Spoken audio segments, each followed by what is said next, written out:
Lagi-lagi, Mesut Ozil menemui jalan terjal dalam perjalanan karir sepak bolanya. Kali ini ia bermasalah dengan klubnya saat ini, Fenerbahce. Ozil resmi tidak dimasukkan dalam rencana pelatih Fenerbahce, Ismail Kartal. Hal itu terungkap melalui situs resmi Fenerbahce. Pihak klub menyampaikan bahwa sesuai keputusan yang telah diambil, Mesut Ozil bersama Ozan Tufan telah dikeluarkan dari skuad. Kabarnya salah satu alasan dicoretnya Ozil dari skuad Fenerbahce karena ia sempat terlibat cekcok dengan sang pelatih. Ozil tidak senang ketika ia ditarik keluar pada babak pertama saat melakoni pertandingan terakhirnya melawan Konyaspor minggu lalu. Ini bukan kali pertama Mesut Ozil mendapat masalah dengan pihak klub. Sepanjang karirnya, Ozil juga kerap dilabeli sebagai pemain yang malas dan tak berkomitmen. Namun, benarkah demikian? Rangkaian permasalahan yang dihadapi Mesut Ozil memang cukup panjang. Contohnya saja dalam kasus Ozil yang mengklaim bahwa ia mendapat tindakan kurang menyenangkan berbau diskriminasi dari Federasi Sepak Bola Jerman. Semua itu berawal pada pertengahan 2018 ketika foto Mesut Ozil dengan Presiden Turki, Erdogan, mencuat di media yang akhirnya memunculkan banyak stigma dari masyarakat, terutama para politikus Jerman. Di mata sejumlah politikus Jerman, aksi Ozil seakan-akan memberikan dukungan kepada parpol pimpinan Erdogan. Padahal, selama ini pemerintah Jerman bersikap kritis terhadap kampanye Erdogan untuk menarik dukungan dari kalangan keturunan Turki yang bermukim di negara-negara Eropa. Presiden Federasi Sepak Bola Jerman pun ikut mengecam Ozil atas tindakannya itu. Ozil merasa otoritas sepak bola Jerman berlebihan dalam menanggapi kontroversi ini. Ia merasa telah mendapat perlakuan diskriminasi oleh Federasi Sepak Bola Jerman. Ozil juga sempat mendapat ejekan dan ancaman dari penggemar timnas Jerman. Bahkan fans menganggap Ozil sebagai penyebab atas kegagalan timnas Jerman di Piala Dunia 2018. Segala perlakuan tidak mengenakan itu yang membuat Ozil tak lagi mau bermain untuk timnas Jerman. Ozil sempat merespon bahwa berfoto dengan Presiden Erdogan bukan tentang politik atau pemilu. Ozil hanya menghormati jabatan tertinggi negara dari keluarganya. Kita ketahui Ozil juga memiliki darah Turki dari kakek dan neneknya. Tapi nasi sudah menjadi bubur. Ozil terlanjur sakit hati dan ia merasa sudah tak diinginkan oleh publik Jerman. Ozil merasa mereka telah melupakan jasa-jasa Ozil di timnas Jerman sejak 2009 silam. Praktis setelah momen pengunduran diri itu, banyak pihak yang speak up dan berpendapat soal keputusan yang diambil oleh Ozil.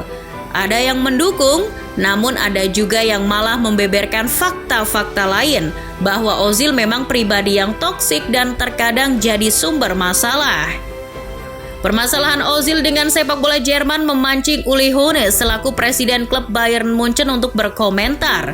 Dikutip dari Sport Bild, ia berkata, Ozil tak serius dalam bermain bola dalam bertahun-tahun. Ia hanya melakukan umpan silang. Bahkan Uli mengklaim bahwa Ozil sudah lama tak mencatatkan tackle sukses, yang berarti bahwa Ozil jarang berlari untuk merebut bola. Setiap kali kami bermain melawan Arsenal, kami mengeksploitasi ruang di mana ia bermain, karena kami tahu dia adalah titik lemah di skuad Arsenal. Alhasil, seperti yang kita tahu sekarang, Arsenal kerap menjadi lumbung gol bagi The Bavarian apabila mereka bertemu di kompetisi Eropa.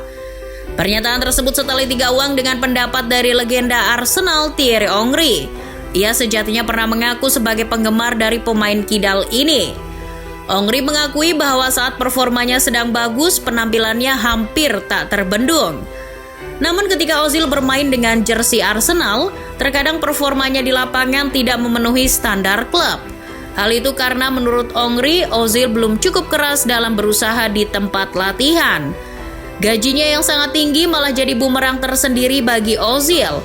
Para fans menyebutnya sebagai pemain pemalas yang hanya makan gaji buta.